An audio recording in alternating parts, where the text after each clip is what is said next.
Okay, folks, it's your buddy Mike Messier. Cabrini, Mike's Instant Movie Review. Just saw the movie on the big screen. Celebrating for whatever it's worth, or it's worth a lot, actually. International Women's Day, with my International Woman shirt on, wearing this wonderful Mulan shirt in honor, homage to International Women's Day, and celebrating a great Italian American, a real deal Italian American, first American saint, Mother Cabrini. So I would think, yeah, go see this movie. It's a good movie. It's a drama. It's a long one. It's about, I think, 2 hours and 25 minutes. It's one of these movies where like the main character is kind of portrayed as a saint, but in this case, she actually was a saint. She was named a saint. She was in Italy. In Italy, she had this vision of making this empire of hope. She wanted to start in Asia and China and help the orphans. And she was a woman, obviously, about 100 years ago, and she's applying to, I guess, the Roman Catholic Church. And they're more or less blowing her off and telling her to stay in her lane and stay where she is. And she demands to see His Highness, the Pope, the actual real deal Pope. And he kind of bargains with her, like, hey, look, start this in the West, meaning good old US of A. The Pope, assigns her to New York City, to 5 Points. All this stuff is new to me. I guess I don't know my American history. I don't know my Catholic Church history. I don't know my Cabrini history. But all these wonderful things told in this film. Here's the thing, folks. When you don't know, like, your history, you don't know a specific story or about a specific individual or what they did, and you see one of these biopics, you're kind of entrusting the filmmakers that they told the actual story as best they could within the parameters of a feature film. So I really can't tell you if this film is accurate or not, okay? Because I really don't have anything to judge it against. But that being said, I think the film was effective at times. How do I put this? Not that it was anything I had seen before, beat by beat, but we have seen this type of thing before. The underdog overcomes the odds. You can beat City Hall. You can humanize the institutions. She has an indomitable will. All that good stuff. It's all here in this movie. Obviously, now I know something. If anyone asked me who Mother Cabrini is, I could give them a nutshell version of it, whereas 3 hours ago I couldn't. So in that regard, the film is effective. And you start to ask yourself these questions that Mother Cabrini asks us. When we die, we'll be asked the question, what did you do for the sick? What did you do for the poor? And it's like, shit, I don't know. I kind of like avoided them. You know what I mean? Like, that's the reality.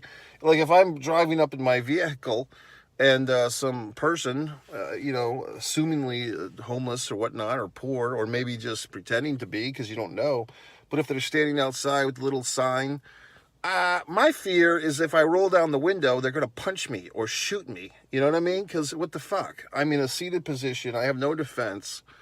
So I tend to just keep my little windows rolled up, okay? As far as the sick, yeah, you want to help. But do you want to get sick yourself? You know what I mean? And I know that if you're talking about certain non-communicable diseases, then that's a different story, obviously. And I do give to charity, okay? When I have my eBay store, The Foreign Object, all lowercase, one word, The Foreign Object, which I sell my own art, wonderful things from around the world, I give 10% to charity, okay? That's the type of individual that I am.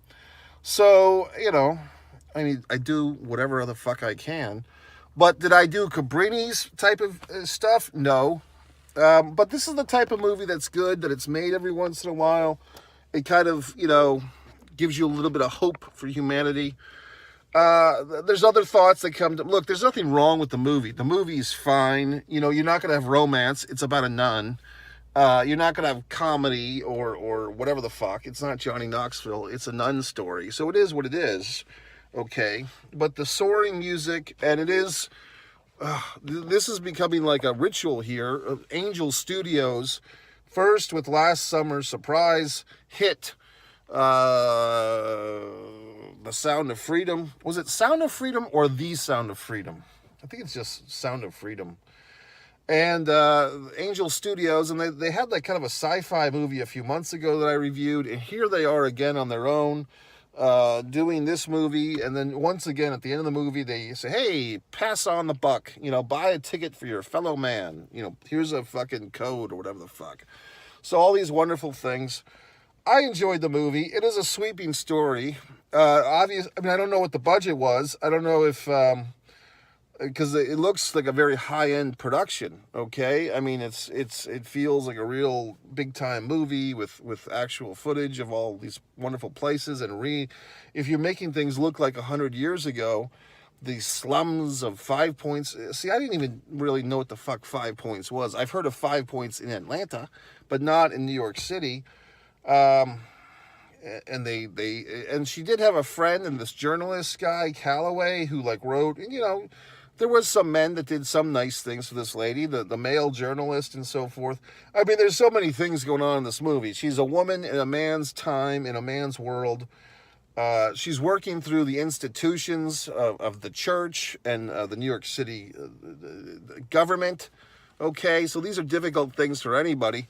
And it makes me reflect upon things like seeing the situations that this woman is in makes me kind of like, I don't want to deal with people. Like when you're dealing with assholes, like she's dealing with the church people and the government people, it kind of, to me, it validates my own feelings of, I hate institutions. I hate when you have to go to some asshole for approval and get voted on.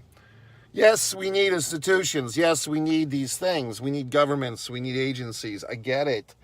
But if you're trying to work within that system, it's very difficult. It's very annoying. And for those of you that follow me over on One Pro Wrestling and Sports Fan, and you know how I applied to work for the WWE creative writing team and had a job interview in Titan Tower, and they did not hire me because they're idiots and assholes.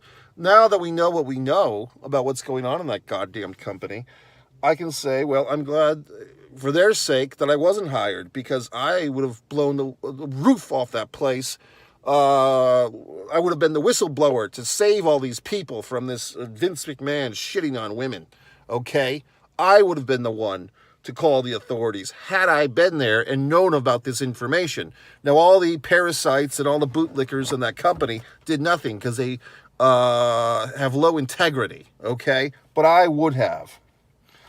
So anyway, it is what it is, folks. The movie, it's good. It's sweeping. It's high production values. I guess this Angel Studios is coming on strong as like this powerhouse now, where we're going to see these type of movies that have like this religious subtext or undercurrent or even focal point of these major people doing God's will. But the movies are not preachy like the Kirk Cameron, whatever the fuck, Escape from Alcatraz or Left Behind, whatever the hell he's doing. These movies are not like that. See, that's the thing with these Christian films.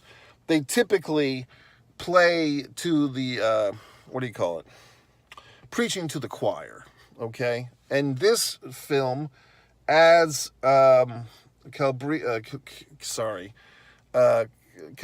get her fucking name wrong. Cabrini, as last summer's Just Say Freedom or The Sound of Freedom, they're going for the whole enchilada, like all the audience. They don't want just the people coming in from like a church group on Wednesday night. They want everyone to come see these movies. So that's good. Good for them. So I tip my little hat to Cabrini and to the filmmakers. I do think it was good. I do think it was effective. Were there moments when it's kind of like, okay, we've seen this before? Yeah, but that's okay. John Lithgow as the mayor of New York City, I do kind of at least feel like this story is worthy of a Google Wikipedia moment, because I want to see if some of these characters in real life were like they were portrayed, or was this enhanced for dramatic representation. One man and a camera films, one space, man space, and a camera films. One Mike Messier, One Pro Wrestling and Sports Fan, one artist, Mike Messier, all on YouTube. Click my links, buy my books from MikeMessier.com.